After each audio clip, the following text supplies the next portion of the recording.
bit of data. Let me first show you an experimental paradigm that is used to demonstrate the synthesis of happiness among regular old folks. And this isn't mine. There's a 50-year-old paradigm called the free choice paradigm. It's very simple. You bring in, say, 6 objects, and you ask a subject to rank them from the most to the least liked. In this case, because the experiment I'm going to tell you about uses them, these are Monet prints.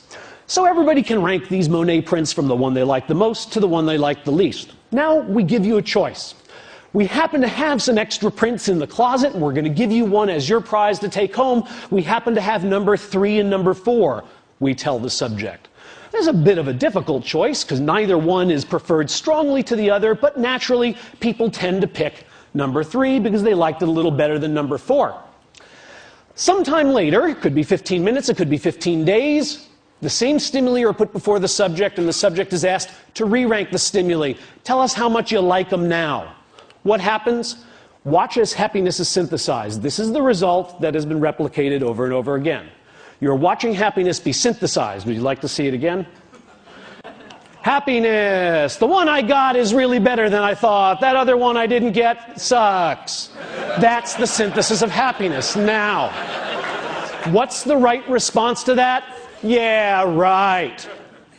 Now, here's the experiment we did, and I hope this is going to convince you that yeah, right was not the right response. We did this experiment with a group of patients who had anterograde amnesia. These are hospitalized patients. Most of them have Korsakoff syndrome, polyneurotic psychosis, that they drank way too much and they can't make new memories. Okay, they remember their childhood, but if you walk in and introduce yourself and then leave the room, when you come back, they don't know who you are.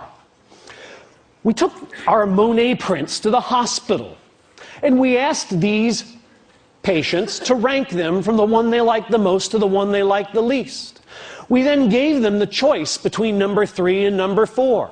Like everybody else, they said, gee, thanks, doc, that's great. I could use a new print. I'll take number 3. We explained we would have number 3 mailed to them. We gathered up our materials, and we went out of the room and counted to a half hour. Back into the room, we say, hi, we're back. The patients, bless them, say, oh, doc, I'm sorry, I got a memory problem, that's why I'm here.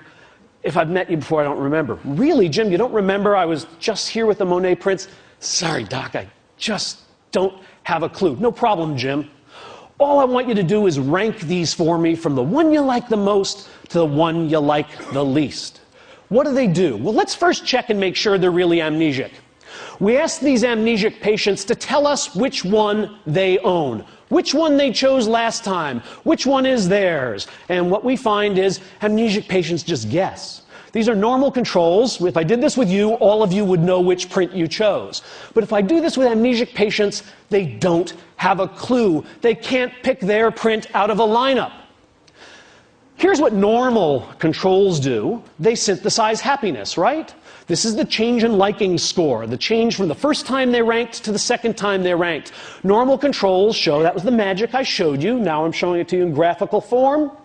The one I own is better than I thought. The one I didn't own, the one I left behind, is not as good as I thought. Amnesics do exactly the same thing. Think about this result. These people like better the one they own, but they don't know they own it. Yeah, right is not the right response. What these people did when they synthesized happiness is they really, truly changed their affective, hedonic, aesthetic reactions to that poster. They're not just saying it because they own it, because they don't know they own it. Now, when psychologists show you bars, you know that they are showing you averages of lots of people. And yet, all of us have this psychological immune system, this capacity to synthesize happiness, but some of us do this trick better than others. And some situations allow anybody to do it more effectively than other situations do. It turns out that freedom, the ability to make up your mind and change your mind, is the friend of natural happiness, because it allows you to choose among all those delicious futures and find the one that you would most enjoy. But freedom to choose, to change and make up your mind, is the enemy of synthetic happiness, and I'm going to show you why. Dilbert already knows, of course. You're reading the cartoon as I'm talking. Dogbert's tech support, how may I abuse you? My printer prints a blank page after every document. Why would you complain about getting free paper? Free? Are you just giving my own paper? Egad, man, look at the quality of the free paper compared to your lousy regular paper. Only a fool or a liar would say that they look the same. Huh, now that you mention it, it does seem a little silkier. What are you doing? I'm helping people accept the things they cannot change. Indeed. The psychological immune system works best when we are totally stuck, when we are trapped. This is the difference between dating and marriage, right? I mean, you go out on a date with a guy and he picks his nose. You don't go out on another date. You're married to a guy and he picks his nose. Yeah, he has a heart of gold. Don't touch the fruitcake, right? You find a way to be happy with what's happened. Now, what I want to show you is that people don't know this about themselves, and not knowing this can work to our supreme disadvantage. Here's an experiment we did at Harvard. We created a photography course, a black and white photography course, and we allowed students to come in and learn how to use a darkroom. So we gave them cameras, they went around campus, they took 12 pictures of their favorite professors in their dorm room and their dog and all the other things they wanted to have Harvard memories of. They bring us the camera, we make up a contact sheet, they figure out which are the two best pictures, and we now spend 6 hours teaching them about darkrooms, and they blow 2 of them up and they have 2 gorgeous 8x10 glossies of meaningful things to them, and we say, which one would you like to give up? They say, I have to give one up? Oh yes, we need one as evidence of the class project. So you have to give me one, you have to make a choice, you get to keep one, and I get to keep one. Now, there are 2 conditions in this experiment. In one case, the students are told, but you know, if you want to change your mind, I'll always have the other one here, and in the next 4 days before I actually mail it to headquarters, I'll be glad to, headquarters, I'll be glad to swap it out with you. In fact, I'll come to your dorm room and just give me an email. Better yet, I'll check with you. You ever want to change your mind? It's totally returnable. The other half of the students are told exactly the opposite. Make your choice, and by the way, the mail is going out, gosh, in 2 minutes to England. Your picture will be winging its way over the Atlantic. You will never see it again. Now, half of the students in each of these conditions are asked to make predictions about how much they're going to come to like the picture that they keep and the picture they leave behind. Other students are just sent back to their little dorm rooms, and they are measured over the next 3 to 6 days on their liking and satisfaction with the pictures. And look at what we find. First of all, here's what students think is going to happen. They think they're going to maybe come to like the picture they chose a little more than the one they left behind, but these are not statistically significant differences. It's a very small increase, and it doesn't much matter whether they were in the reversible or irreversible condition. Wrong-o. Bad simulators. Because here's what's really happening, both right before the swap and 5 days later. People who are stuck with that picture, who have no choice, who can never change their mind, like it a lot.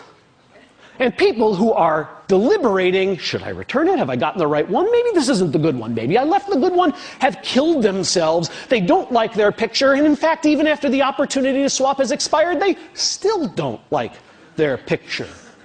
Why? Because the irreversible condition is not conducive to the synthesis of happiness. So here's the final piece of this experiment. We bring in a whole new group of naive Harvard students, and we say, you know, we're doing a photography course, and we can do it one of 2 ways. We could do it so that when you take the 2 pictures, you'd have 4 days to change your mind, or we're doing another course where you take the 2 pictures and you make up your mind right away and you can never change it. Which course would you like to be in? Duh! 66% of the students, 2/3, prefer to be in the course where they have the opportunity to change their mind. Hello? 66% of the students choose to be in the course in which they will ultimately be deeply dissatisfied with the picture. Because they do not know the conditions under which synthetic happiness grows. The bard said everything best, of course, and he's making my point here, but he's making it hyperbolically. 'Tis nothing good or bad, but thinking makes it so. It's nice poetry, but that can't exactly be right. Is there really nothing good or bad? Is it really the case that gallbladder surgery and a trip to Paris are just the same thing? Nah, that seems like a one-question IQ test.